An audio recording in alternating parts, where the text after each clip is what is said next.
నమస్తే మనా టీవీ న్యూస్కి స్వాగతం. ముందుగా హెడ్లైన్స్ చూద్దాం. బ్రిటిష్ నవల రచయిత్రి జేకే రౌలింగ్కు ట్విట్టర్ వేదికగా బెదిరింపు కలకలం. చంపుతామంటూ బెదిరించిన పాకిస్తాన్కు చెందిన ఇస్లామిక్ ఉగ్రవాది.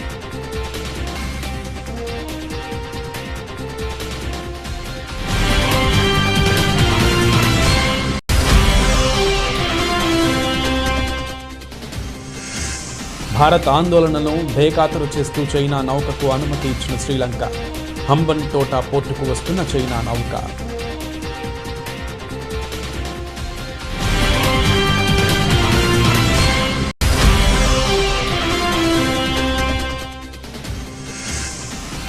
కామన్వెల్త్ గేమ్స్ క్రీడాకారులతో భేటీ అయిన ప్రధాని. దేశ ప్రతిష్టను ఇనుమడింపజేసిన క్రీడాకారులను మెచ్చుకున్న మోదీ.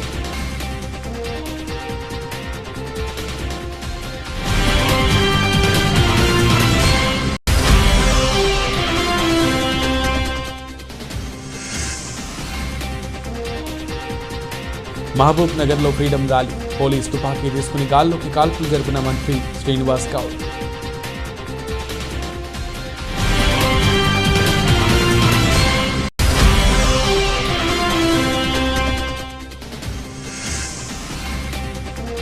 తిరుమల శ్రీవారిని దర్శించుకున్న పలువురు ప్రముఖులు.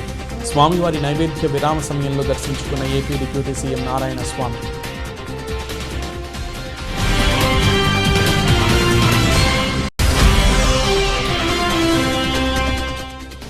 రుణ వసూళ్లు ఏజెంట్తో అనైతిక విధానాలకు పాల్పడకుండా కఠిన ఆదేశాలు జారీ చేసిన ఆర్బీఐ. రాత్రి 8 గంటల నుంచి ఉదయం 7 గంటల మధ్య రుణం కోసం కాల్ చేయడం కూడా కుదరదని స్పష్టం. బ్రిటిష్ నవల రచయిత్రి జేకే రౌలింగ్కు పాకిస్తాన్కు చెందిన ఇస్లామిక్ ఉగ్రవాది ట్విట్టర్ వేదికగా చంపుతామంటూ బెదిరించాడు. శుక్రవారం అమెరికాలో సల్మాన్ రష్దీపై హత్యాయత్నం ఘటనపై జేకే రౌలింగ్ విచారం వ్యక్తం చేసింది. తీవ్ర వేదనకు గురయ్యాను, ఆయన క్షేమంగా ఉండాలని ట్వీట్ చేశారు. దీనిపై కరాచీకి చెందిన మీర్ ఆసిఫ్ అజీజ్ అనే వ్యక్తి స్పందిస్తూ కంగారు పడద్దు, తర్వాత నువ్వే అనే బెదిరింపుతో కూడిన వ్యాఖ్యలు చేశాడు. జేకే రౌలింగ్ పోలీసులకు ఫిర్యాదు చేశారు. సామాజిక కార్యకర్త, రాజకీయ కార్యకర్త, విద్యార్థిగా తనకు తాను పేర్కొనే Asif Aziz Iran supreme leader Ayatollah Ali ఖమేనీకి మద్దతుగా పోస్టులు పెడుతుంటాడని అధికారులు తెలిపారు. ఇతడి దృష్టిలో భారత్, ఇజ్రాయెల్, ఉక్రెయిన్లు ఉగ్రవాద దేశాలని తెలిపారు. వాటిని ఎలా నాశనం చేయాలనే దానిపై కుళ్ళుజోకులు వేస్తుంటాడని అన్నారు. చైనా నౌక యువాన్ వాంగ్ 5 శ్రీలంకలోని హంబన్ టోటా పోర్టుకు వస్తుండటంపై భారత తీవ్ర అభ్యంతరం వ్యక్తం చేస్తుండటం తెలిసిందే. అది సర్వే నౌక మాత్రమే కాకుండా దాంట్లో నిఘా వేసేందుకు అత్యాధునిక పరికరాలు ఉన్నాయని భారత్ ఆందోళన వ్యక్తం చేస్తోంది. ఆ చైనా నౌకకు అనుమతి ఇవ్వరాదని శ్రీలంక ప్రభుత్వాన్ని కోరింది. అయితే భారత్ విజ్ఞప్తిని పట్టించుకోకుండా శ్రీలంక ప్రభుత్వం హంబన్ టోటా పోర్టులో లంగరు వేసేందుకు చైనా నౌక యువాన్ వాంగ్ 5కి అనుమతి ఇచ్చింది. దీనిపై శ్రీలంక ప్రభుత్వ వర్గాలు స్పందించాయి. భారత్ తన ఆందోళనలను ప్రధాని రనిల్ విక్రమసింఘేకు తెలియజేసిందని, అయితే ఆ నౌకను ఎందుకు అనుమతించకూడదో సరైన కారణాలు చెప్పడంలో భారత్ విఫలమైందని ఆ వర్గాలు పేర్కొన్నాయి. ఆగస్టు 16 నాటికి యువాన్ వాంగ్ 5 నౌక హంబన్ టోటా పోర్టుకు రానున్నట్లు చైనా దౌత్య కార్యాలయం నుంచి సమాచారం అందిందని శ్రీలంక విదేశాంగ శాఖ ఓ ప్రకటనలో తెలిపింది. ఓ మహిళ చాలా వేగంగా స్పందించడం ఆమె కుమారుడి ప్రాణాలను కాపాడిందని చెప్పుకోవాలి. చిన్నారులను ఒంటరిగా బయటకు పంపకూడదని చెప్పేందుకు ఇదొక ఉదాహరణ అవుతుంది. కర్ణాటక రాష్ట్రంలోని మండ్య జిల్లాలో జరిగిన ఈ ఘటన చూసేవారికి కనువిప్పు కలిగిస్తుంది. ఓ ఇంటి ముందు పొడవాటి మెట్లున్నాయి. ఓ పెద్ద త్రాచుపాము చివరి మెట్టు కింద రహదారిపై చిన్నగా పాకుతూ వెళుతోంది. ఇంట్లో నుంచి చూస్తే అది కనిపించదు, ఎందుకంటే మెట్టు చాటుగా అది ఉంది. చివరి మెట్టు కూడా దిగితేనే కనిపిస్తుంది. చిన్నారి బాలుడు స్కూలుకు వెళుతున్నాడు. తల్లి కూడా అతడికి తోడుగా ఇంటి ముందు వరకు వచ్చి చివరి మెట్టుపై ఆగిపోయి వీధి వైపు చూస్తోంది. బాలుడు కూడా వీధి వైపు చూస్తూ రోడ్డుపై కాలేశాడు. సరిగ్గా ఆ కాలు తాచుపాము మీద నుండి రోడ్డుపై పడింది. వెంటనే తాచుపాము వెనక్కి వెళ్లి పైకి లేచి బాలుడిని కాటు వేయబోయింది. దీన్ని చూసిన ఆ మహిళ వేగంగా ముందుకు వచ్చేసి తన కుమారుడిని పక్కకు లాగేసి ఎత్తుకుంది. దీంతో ఆ పాము ముందుకు వెళ్లిపోయింది. మహిళ స్పందించడం 1-2 సెకండ్లు ఆలస్యమైనా పాము ఆ బాలుడిని కాటేసేదే. ఈ వీడియో సామాజిక మాధ్యమాలలోకి చేరడంతో పెద్ద వైరల్ అవుతోంది.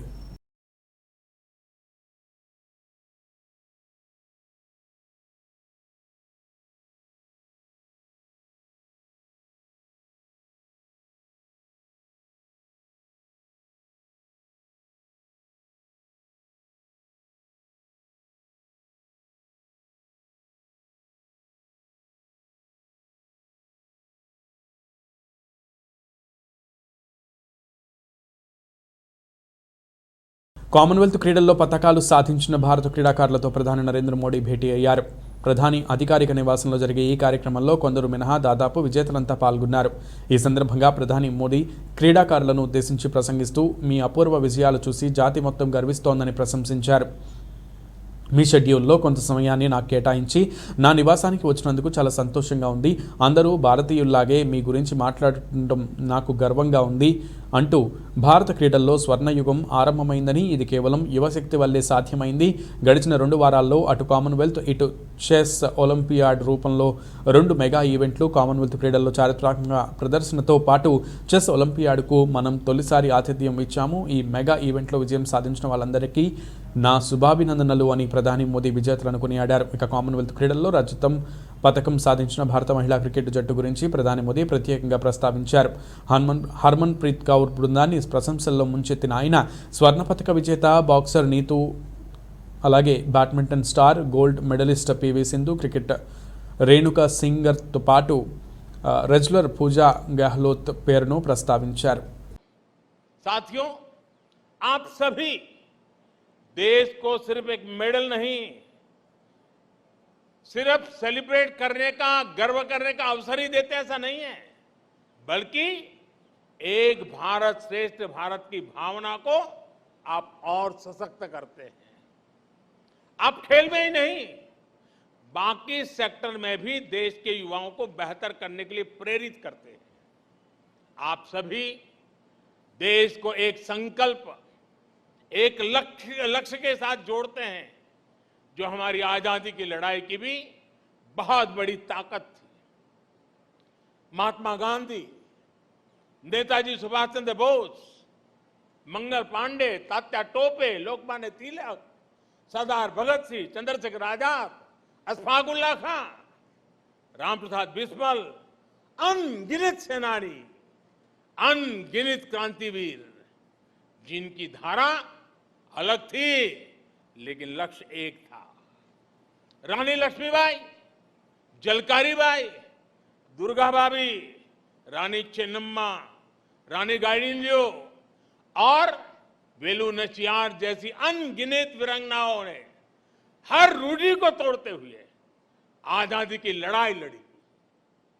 बिरसा मुंडा हो, अल्लूरी सीताराम राजू हो, गोविंद गुरु हो, जैसे अनेक महान आदिवासी सेनानियों ने सिर्फ और सिर्फ अपने हौसले, अपने जज्बे से इतनी ताकतवर सेना से टक्कर ली थी. डॉक्टर राजेंद्र प्रसाद, पंडित नेहरू, सरदार पटेल, बाबा साहब आंबेडकर, आचार्य विनोबा भावे, नानाजी देशमुख, लाल बहादुर शास्त्री, श्यामा प्रसाद मुखर्जी जैसे अनेक विभूतियों ने आजाद भारत के सपनों को पूरा करने के लिए जीवन खपा दिया. आजादी की लड़ाई से लेकर आजाद भारत के नवनिर्माण में जिस तरह से पूरे भारत ने एकजुट होकर प्रयास किया, उसी भावना से आप भी मैदान में उतरते हैं. आप सभी का राज्य, जिला, गांव, भाषा भले कोई भी हो, लेकिन आप भारत के मान, अभिमान के लिए, देश की प्रतिष्ठा के लिए अपना सर्वश्रेष्ठ प्रदर्शन करते हैं. आपकी भी प्रेरणा शक्ति तिरंगा है, और तिरंगे की ताकत क्या होती है? తెలంగాణ ఆబ్కారీ శాఖ మంత్రి వి శ్రీనివాస్ గౌడ్ శనివారం ఓ వివాదంలో చిక్కుకున్నారు. పోలీసుల చేతుల్లోని ఎస్ఎల్ఆర్ తుపాకీని తన చేతుల్లోకి తీసుకున్న ఆయన జనమంతా చూస్తుండగానే గాల్లోకి కాల్పులు జరిపారు.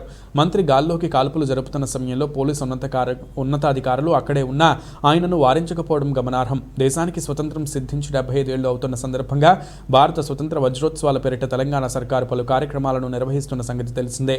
ఇందులో భాగంగా శనివారం రాష్ట్ర వ్యాప్తంగా ఫ్రీడమ్ ర్యాలీలు జరుగుతున్నాయి.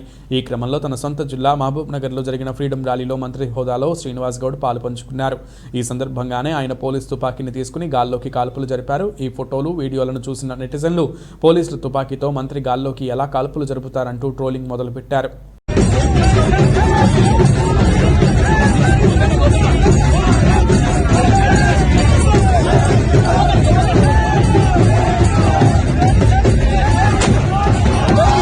దేశ గౌరవం ప్రతి ఇంటిపై స్వేచ్ఛ విహంగమై త్రివర్ణ పతాకం రూపంలో రెపరెపలాడుతోంది. రాష్ట్ర ప్రజలంతా మువ్వన్నెల జాతీయ జెండాకు శిరస్సు వంచి నమస్కరిస్తున్నారు. బానిస సంకెళ్ల నుంచి భారతావనికి విముక్తి లభించి ఈ నెల 15 నాటికి 75 ఏళ్లు పూర్తవుతున్న సందర్భంగా ఆజాదీ కా అమృత్ మహోత్సవ్ ఘర్ ఘర్ హర్ ఘర్ తిరంగా వేడుకలను రాష్ట్ర ప్రభుత్వం అత్యంత ఘనంగా జరుపుతోంది. గవర్నర్ బంగ్లాలో ఈ వేడుకలను వైభవంగా నిర్వహిస్తుండగా తాడేపల్లిలోని ముఖ్యమంత్రి జగన్ నివాసంపై శనివారం త్రివర్ణ పతాకాన్ని సగౌరవంగా ఆవిష్కరించారు. సామాన్యులు మొదలు సీఎం వరకు ప్రతి ఒక్కరూ తమ నివాస గృహాలపై, వ్యాపార వాణిజ్య భవనాల సముదాయాల వద్ద, ప్రభుత్వ ప్రైవేట్ సంస్థలు కార్యాలయాల వద్ద త్రివర్ణ పతాకాన్ని ఎగరవేస్తున్నారు. ఇందుకోసం రాష్ట్ర ప్రభుత్వం దాదాపు 1 కోటి జాతీయ పతాకాలను ఉచితంగా పంపిణీ చేసింది. ఇంతటి ప్రతిష్టాత్మకమైన కార్యక్రమాన్ని ముఖ్యమంత్రి వైఎస్ జగన్ ప్రత్యేకంగా పర్యవేక్షిస్తున్నారు.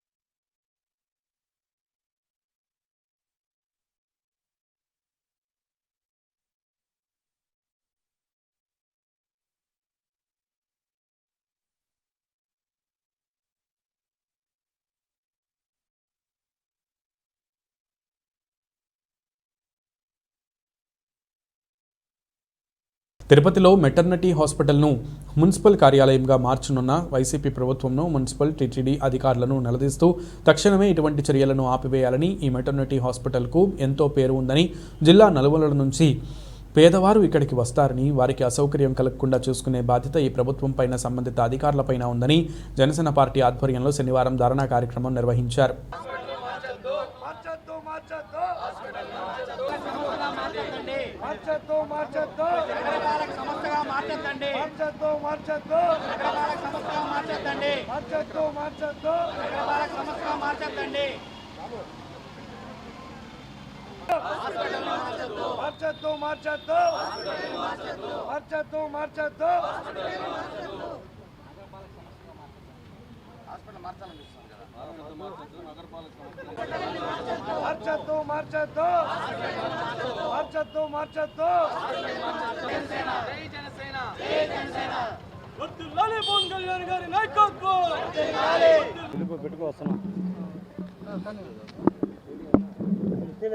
ఈరోజు చూస్తే రాయలసీమలోనే ప్రఖ్యాతిగాంచిన ప్రభుత్వ ఆసుపత్రిలో మెటర్నిటీ హాస్పిటల్ ఒకటి.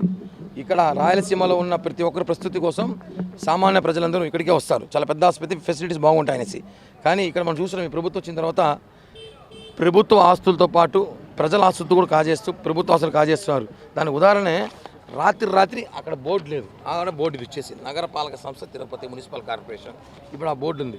జనసేన పార్టీ రాత్రి నుంచి తెలిసినాక మేము ఎప్పుడైతే దీన్ని ఈ వైసీపీ అధికారంలో వచ్చిన రోజు నుంచి కూడా ప్రతి చోట భూ కబ్జా, దౌర్జన్యం ఇవే తప్ప ప్రజలకు మేలు చేసిన పాపానేం పోలేదు.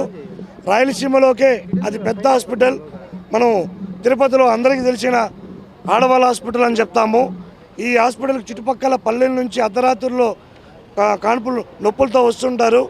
అటువంటి హాస్పిటల్ని ఈరోజు కబ్జా చేయాలని చెప్పని ఈ యొక్క కార్పొరేషన్ వాళ్ళు అనుకున్నారు. ఈ యొక్క మేయర్ గారికి ఒకటే చెప్తున్నాం, మీరు చిన్నపిల్లల డాక్టర్, ఇక్కడ తిరుపతిలో హాస్పిటల్ పరిస్థితుల గురించి మీకు బాగా తెలుసు.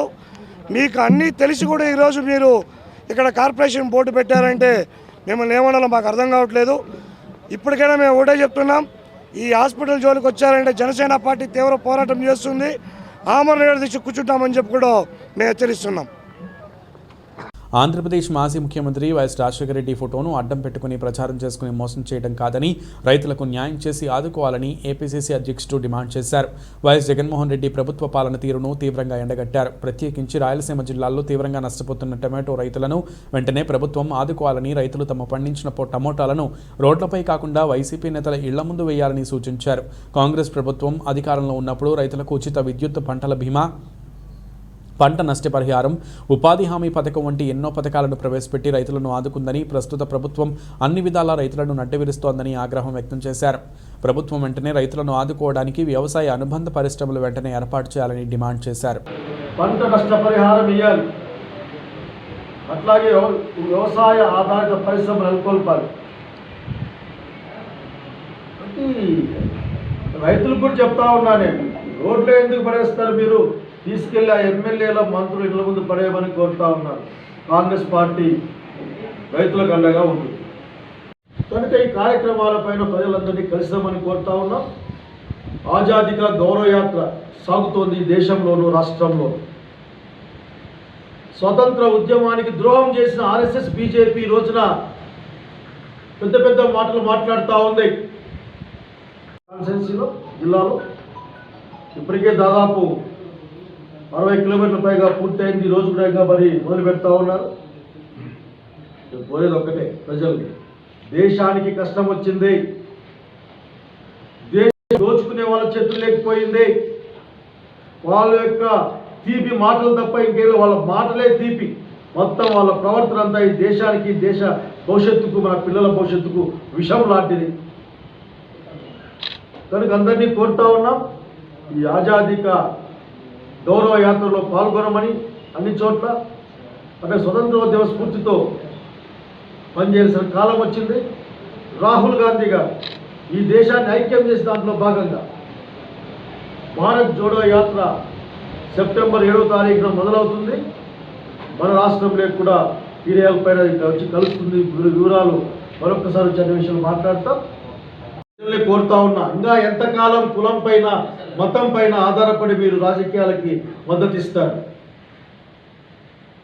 సంక్షేమం కోసం తిరుమల శ్రీవారిని పలువురు ప్రముఖులు దర్శించుకున్నారు. ఇవాళ ఉదయం స్వామివారి నైవేద్య విరామ సమయంలో AP deputy CM Narayanaswamy, DRDA chairman Satish రెడ్డిలు వేర్వేరుగా స్వామివారి సేవలో పాల్గొని మొక్కులు చెల్లించుకున్నారు. అనంతరం రంగనాయకుల మండపంలో వేద పండితులు వేద ఆశీర్వాదం అందించగా ఆలయ అధికారులు పట్టు వస్త్రంతో సత్కరించి స్వామివారి తీర్థ ప్రసాదాలు స్వీకరించారు. అనంతరం ఆలయ వెలుపలకు వచ్చిన ఏపీ డిప్యూటీ సీఎం నారాయణస్వామి మీడియాతో మాట్లాడుతూ కలియుగ దైవం శ్రీనివాసుడి దర్శనం కోసం వేలాది మంది తిరుమలకు చేరుకుంటున్నారు. సామాన్య భక్తులను అర్థం చేసుకుని వీవీఐపీలు తమ తిరుమల యాత్ర వాయిదా వేసుకోవాలని నారాయణస్వామి కోరారు. మన హిందువులకి కలియుగ దేవుడు చాలా పవిత్రంగా మనం భావిస్తున్నాము. ఆయన ఆశీస్సులు, ఆయన ఆశీర్వాదాలు పేదవాళ్ళ దగ్గర నుంచి కోటీసుల వరకు ఆయన మనల్ని పొందుతున్నారు. నిజంగా నాకు ఇప్పుడుండే రష్ ఎప్పుడు కూడా నేను చూడలేదు. దీన్ని భక్తులందరూ కూడా బాగా అవగాహన చేసుకోవాలా. వీఐపీకి సంబంధించిన అందరూ కూడా దీన్ని అర్థం చేసుకొని మనందరూ కూడా సహకరించకపోతే ఇటువంటి రష్ నా జీవితంలో ఎప్పుడు కూడా చూడలేదు. ఇప్పుడు 10-15 రోజులుగా చూస్తామని. మరి ఈరోజైతే మాకు జైవోగా మనకు అందరూ కూడా ఏం చెప్తున్నారంటే, ఇంత పెద్ద రష్ సార్, కొంత సహకరించండి అని చెప్పేసి వారు కూడా నాకు చెప్పడం జరిగింది. భగవంతుని యొక్క భక్తి పరులు ఏ విధంగా దేవుని యొక్క నమ్మకం భక్తులకు ఉండే ఒక్క తూరి ప్రజలందరూ కూడా చేయాలి. ఇది దినదిన అభివృద్ధి కావాలి. భక్తాగ్రేసులకు దేవుడు ఎప్పుడు కూడా ఆశీర్వదించాలి. ప్రతి కుటుంబం కూడా మరీ పేదవాళ్ళ తలరాత మార్చే కార్యక్రమాలు కేవలం విద్యకే ఉంది. విద్యకి మించిన సంపద ఏది లేదు. ఆ విద్యని జగన్మోహన్ రెడ్డి ముఖ్యమంత్రిగా పేదవాళ్ళ తలరాత మార్చే ఆలోచన. ఆజాదీ కా అమృత్ మహోత్సవంలో భాగంగా శ్రీశైల జలాశయానికి త్రివర్ణ పతాక రంగులు, డ్యామ్ రేడియల్ క్రస్ట్ గేట్లకు జాతీయ జెండా కలర్లతో, విద్యుత్ దీపకాంతులు, త్రివర్ణ పతాక రంగులతో జలాశయాన్ని సర్వాంగ సుందరంగా ముస్తాబు చేసిన అధికారులు. జాతీయ జెండా రంగుల వెలుగుల నడుమ దిగువకు కృష్ణమ్మ పరవళ్లు తొక్కుతోంది.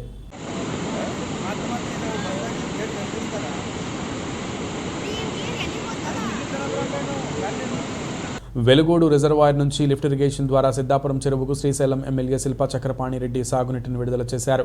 గంగమ్మకు పూజలు చేసి చీరా సారె సమర్పించి హారతి ఇచ్చిన అనంతరం మోటార్స్ స్విచ్ ఆన్ చేసి సిద్ధాపురం చెరువుకు నీటిని విడుదల చేశారు. ఈ సందర్భంగా ఎమ్మెల్యే మాట్లాడుతూ సీఎం జగన్మోహన్ రెడ్డి పాలనలో రైతులు సుభిక్షంగా ఉన్నారన్నారు. కేఆర్ఎంబీలోని మిగులు జలాలను వాడుకుంటే కూడా తెలంగాణ ప్రభుత్వం ఆరోపణలు చేస్తుందని విమర్శించారు. రాయలసీమలోని 4 జిల్లాలతో పాటు నెల్లూరు, ప్రకాశం జిల్లాల రైతులకు వరప్రసాయనిగా మారిపోయిన ఉన్న పోతిరెడ్డిపాడు హెడ్ రెగ్యులేటర్ నుంచి 11,000 క్యూసెక్ల నుంచి 44,000 క్యూసెక్లకు పెంచిన ఘనత దివంగత నేత మాజీ ముఖ్యమంత్రి వైఎస్ రాజశేఖర రెడ్డిదేనని అన్నారు. రైతులు 3వ పంట వేసుకోకుండా సహకరిస్తే సిద్ధాపురం చెరువుకు పిల్ల కాలువలు నిర్మించి రైతులకు ఎలాంటి బాధలు లేకుండా చేస్తామన్నారు.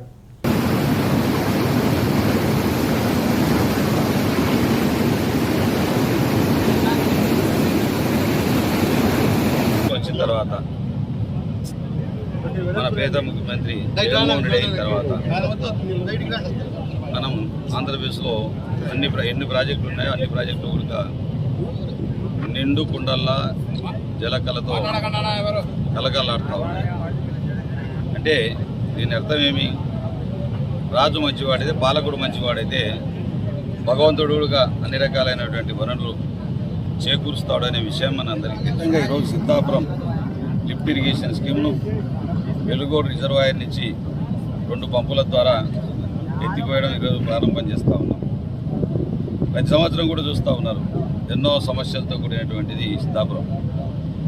దీంట్లో 3-4 కంపెనీలు ఇన్వాల్వ్ అయి ఉన్నాయి. హిందూ ప్రాజెక్టు వాళ్ళు కానీ, మెగా ప్రాజెక్టు వాళ్ళు కానీ. ఆధ్యాత్మిక పుణ్యక్షేత్రం తిరుమల శ్రీ వెంకటేశ్వర స్వామిని దర్శించుకునేందుకు రికార్డు స్థాయిలో భక్తులు వస్తున్నారు. వారాంతాలు, వరుస సెలవులు రావడంతో ఊహించని రీతిలో భక్తుల రద్దీ పెరిగింది. శనివారం ఆక్టోపస్ భవనం సమీపంలోని ఔటర్ రింగ్ రోడ్డు వరకు భక్తుల క్యూ లైన్ చేరుకుంది. శ్రీవారి దర్శనానికి దాదాపు 2 రోజుల సమయం పడుతోంది. శుక్రవారం అర్ధరాత్రి వరకు శ్రీవారిని 64,079 మంది దర్శించుకోగా 32,852 మంది తలనీలాలు సమర్పించారు. కానుకల రూపంలో భక్తులు 3,52 లక్షల రూపాయలు సమర్పించారు. శనివారం విపరీతంగా భక్తులు వచ్చారు. ఈ నేపథ్యంలో సామాన్య భక్తుల సౌకర్యాన్ని దృష్టిలో ఉంచుకుని ఆగస్టు 21వ తేదీ వరకు సిఫారసు లేఖలపై బ్రేక్ దర్శనాలను రద్దు చేసినట్లు టీటీడీ చైర్మన్ వైవి సుబ్బారెడ్డి తెలిపారు. రద్దీ విపరీతంగా ఉన్నందున భక్తులు వారి యాత్రను వాయిదా వేసుకోవాలని టీటీడీ మరోసారి విజ్ఞప్తి చేసింది.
Super star Mahesh Babu latest photo ఇప్పుడు నెట్టింట తెగ చక్కర్లు కొడుతోంది. వయసు పెరుగుతున్న రోజుకి మరింత యంగ్ లుక్లో సర్ప్రైజ్ చేస్తున్నారు మహేష్. తాజాగా ఆయన ఓ స్టైలిష్ ఫోటోను అభిమానులతో పంచుకున్నారు. లవింగ్ ద న్యూ వైబ్ అనే ట్యాగ్ లైన్తో బ్లాక్ అండ్ వైట్ ఫోటోను షేర్ చేశారు. ప్రస్తుతం మహేష్ షేర్ చేసిన ఈ ఫోటో సూపర్ కూల్గా ఉంది. కాగా ఈ ఫోటోతో SSMB28 అనే హ్యాష్ ట్యాగ్ ట్విట్టర్లో ట్రెండ్ అవుతోంది. ఇక సినిమాల విషయానికి వస్తే ప్రస్తుతం మహేష్ త్రివిక్రమ్ శ్రీనివాస్ దర్శకత్వంలో ఓ సినిమా చేస్తున్నారు. SSMB28 అనే వర్కింగ్ టైటిల్తో తెరకెక్కుతుంది. ఇప్పటికే వీరిద్దరి కాంబినేషన్లో అతడు, కలేజా వంటి సినిమాలు వచ్చిన సంగతి తెలిసిందే. దీంతో వీరిద్దరి హ్యాట్రిక్ మూవీపై భారీ అంచనాలు నెలకొన్నాయి. National Bank Open WTA 1000 tennis టోర్నీలో Sania Mirza Bharat, Madison Keys America జంట సెమీఫైనల్స్లోకి దూసుకెళ్లింది. శనివారం జరిగిన డబుల్స్ క్వార్టర్స్ ఫైనల్స్లో సానియా కీన్ ద్వయం 7-5, 3-6, 10-6తో సూపర్ టైబ్రేక్లో Sofia Kenin America, Yulia Putintseva Kazakhstan జంటను ఓడించింది. 81 నిమిషాల పాటు జరిగిన ఈ మ్యాచ్లో సానియా మాడిసన్ కీస్ ద్వయం 4 ఏస్లు సంధించి ప్రత్యర్థి జోడీ సర్వీస్ను 4 సార్లు బ్రేక్ చేసింది. రుణ వసూళ్ల ఏజెంట్లు అనైతిక విధానాలకు పాల్పడకుండా ఆర్బీఐ కఠిన ఆదేశాలు జారీ చేసింది. రుణాలు చెల్లించాలంటూ రుణగ్రహీతలను బెదిరించడాన్ని నిషేధించింది. అలాగే రాత్రి 8 గంటల నుంచి ఉదయం 7 గంటల మధ్య రుణం కోసం కాల్ చేయడం కూడా కుదరదని స్పష్టం చేసింది. తన నియంత్రణలోని బ్యాంకులు, ఎన్బిఎఫ్సిలు, ఆర్ఈలు, ఏఆర్సీలకు సంబంధించి అదనపు మార్గదర్శకాలను ఆర్బీఐ శుక్రవారం విడుదల చేసింది. రుణాలను వసూలు చేసే ఏజెంట్లు భౌతికంగా లేదా మాటల రూపంలో వేధింపులకు పాల్పడకుండా ఆర్ఈలు చర్యలు తీసుకోవాలని ఆర్బీఐ కోరింది. ఏ రూపంలోనూ అనుచిత సందేశాలు పంపకూడదని, గుర్తు తెలియని కాల్స్ రూపంలో వేధించకూడదని స్పష్టం చేసింది. రికవరీ ఏజెంట్లు ఇటీవలి కాలంలో ఆమోదనీయం కాని చర్యలకు పాల్పడుతున్నట్లుగా తెలియడంతో ఆర్బీఐ ఈ మార్గదర్శకాలను విడుదల చేసింది. బులెటిన్ ముగించే ముందు ముఖ్యాంశాలు మరొకసారి. బ్రిటిష్ నవల రచయిత్రి జేకే రౌలింగ్కు ట్విట్టర్ వేదికగా బెదిరింపు కలకలం. చంపుతామంటూ బెదిరించిన పాకిస్తాన్కు చెందిన ఇస్లామిక్ ఉగ్రవాది.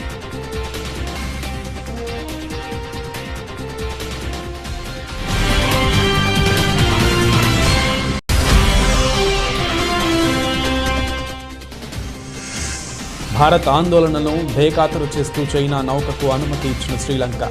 హంబన్ తోట పోర్టుకు వస్తున్న చైనా నౌక.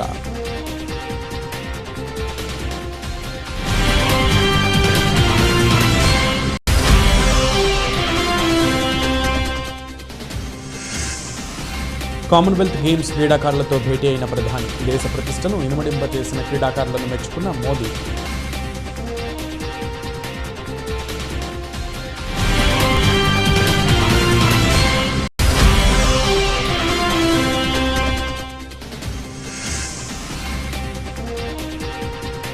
మహబూబ్ నగర్లో ఫ్రీడమ్ ర్యాలీ. పోలీస్ తుపాకీ తీసుకుని గాల్లోకి కాల్పులు జరిపిన మంత్రి శ్రీనివాస్ గౌడ్.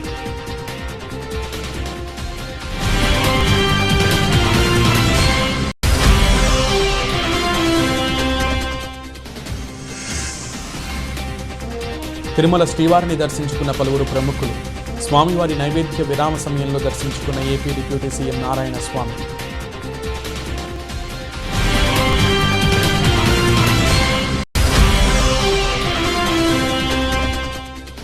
రుణ వసూళ్లు ఏజెంట్లు అనైతిక విధానాలకు పాల్పడకుండా కఠిన ఆదేశాలు జారీ చేసిన ఆర్బీఐ రాత్రి 8 గంటల నుంచి ఉదయం 7 గంటల మధ్య రుణం కోసం కాల్ చేయడం కూడా కుదరదని స్పష్టం. ఇవి బులెటిన్ విశేషాలు. నమస్తే.